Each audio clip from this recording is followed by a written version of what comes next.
Kumusta mga kaibigan? Gusto naming ibahagi sa inyo ang impormasyon tungkol sa tulong medikal para sa mga nangangailangan. Ang Office of the Vice President ay nagbibigay ng tulong medikal sa mga mahihirap, marginalized, at mga taong nangangailangan. Ito ay sa pamamagitan ng guarantee letter sa kanilang partner service providers.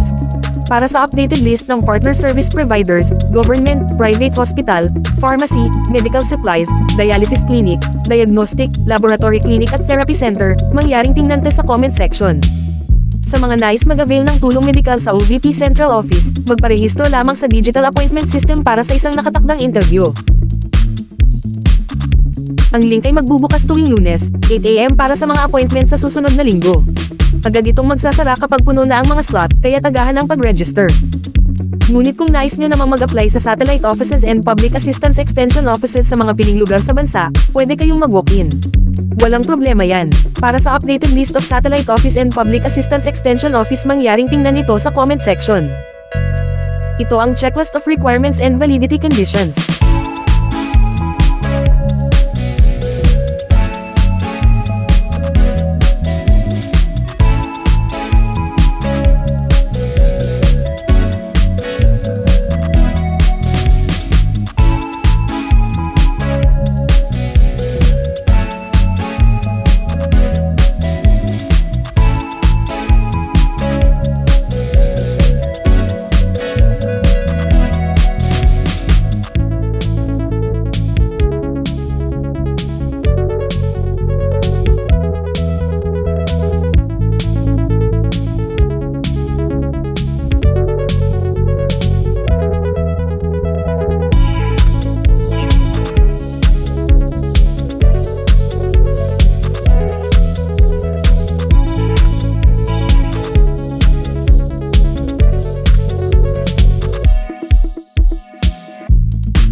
Ito ang additional requirements per case type.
Paalala, ang mga original documents dapat ipakita sa oras ng interview para sa validation.